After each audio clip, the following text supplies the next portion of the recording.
Garuda Pancasila, lambang negara dan dasar negara.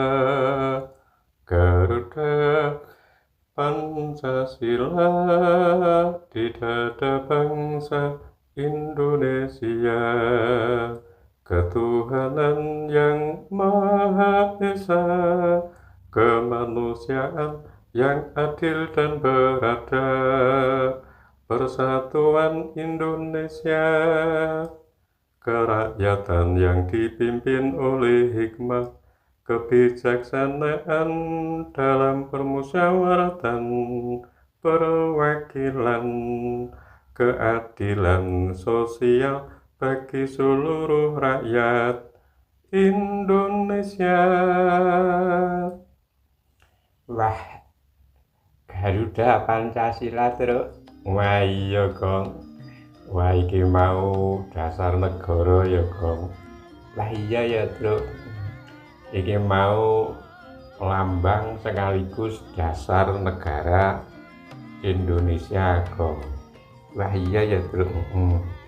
Kuwi minangka amanah ya Pancasila kuwi tumraping kanggo kabeh warga NKRI, Sekaligus amanah saka Gusti sing Maha Kuwasa ya, Truk. Lho iya.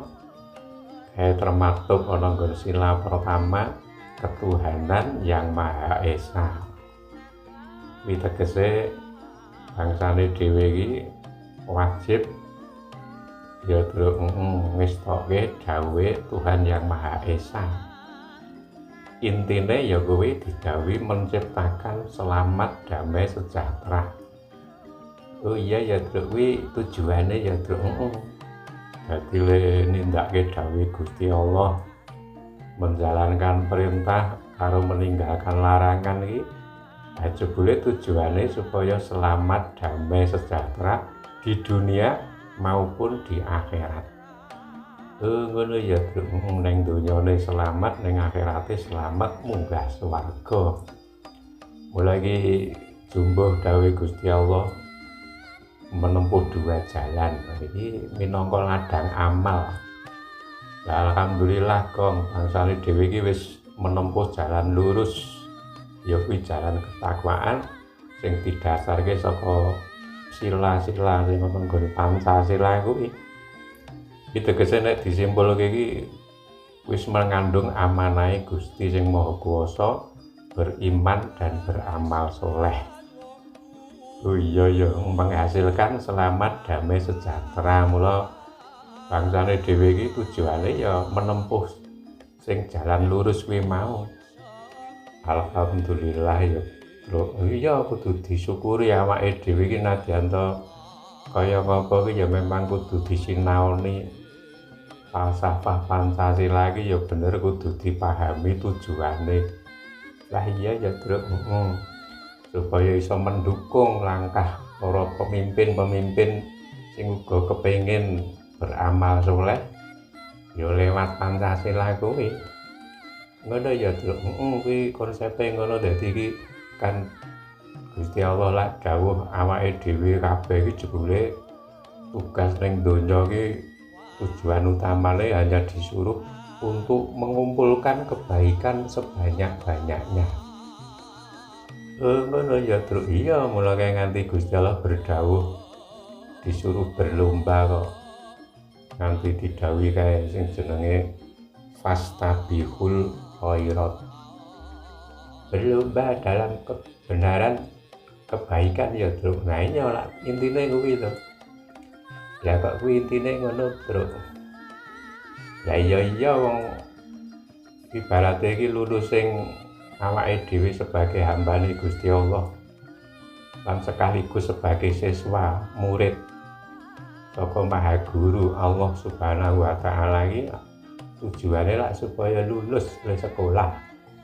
Oh iya ya, Truk. Nah iya. Mula kelulusane iki jebule nek kebaikane akeh. Ngono. Sebab luluse iki nek menurut Gusti sing Maha Kuwasa nek kabeh iki didhawuhi munggah swarga. Ngono, Truk. Iya, kuwi jenenge lulus.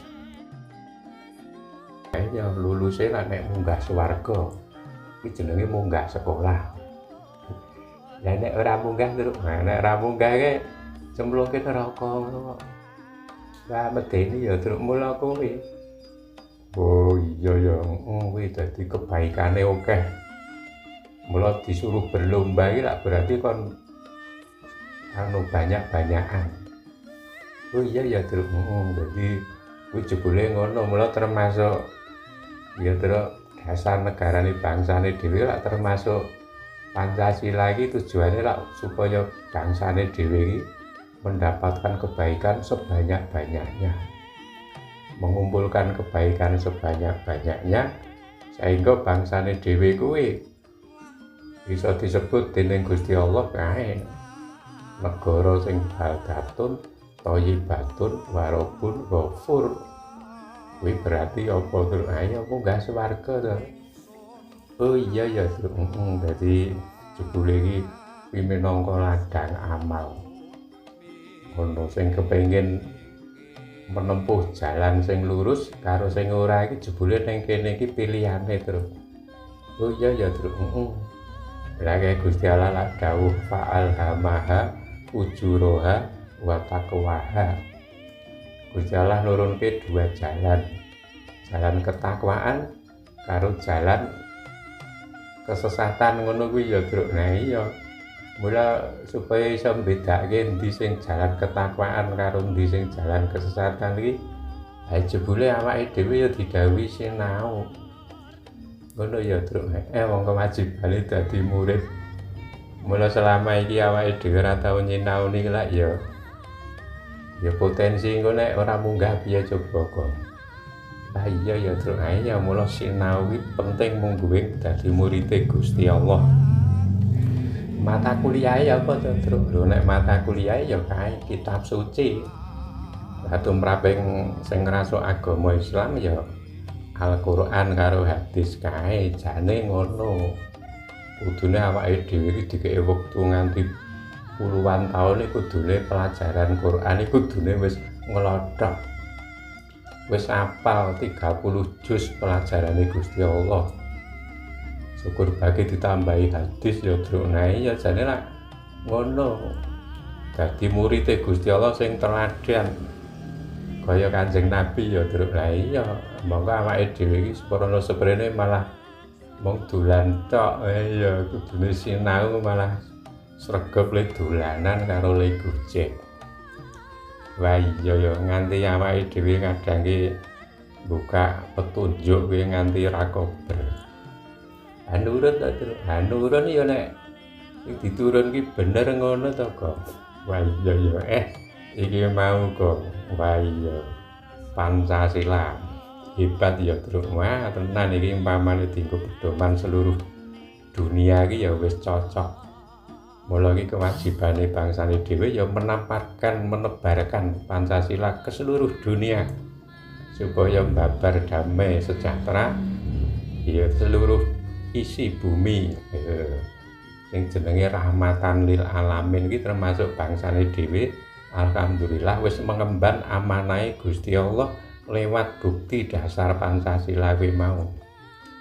Menebarkan damai ke seluruh penjuru iki padha karo bangsane dhewe ya wis beramar ma'ruf nahi mungkar nindakake dawuh Gusti sing Maha Kuwasa. Wah iya muga-muga diparingi lancar ya Truk. Iya awake dhewe iki ya mung ndonga. Muga-muga para pemimpin-pemimpin ya Truk padha diparingi sehat ya semangat kanggo ngamalke dawuh Gusti sing Maha Kuwasa kuwi menempuh jalan lurus ya Truk. Munggah sekolahe diparingi ganjaran gede swarga dimulya yoga. Amin Allahumma amin ya Truk. Weh iki mau Kang Gareng Bagong kuwi mau anggitan dhewe ya Truk. Ya ora ketang klungsu-klungsu awake dhewe nganggit sak bisa-bisane. Ngono ya Truk. Ya. Wassalamualaikum warahmatullahi wabarakatuh. Alhamdulillah Rabbil alamin.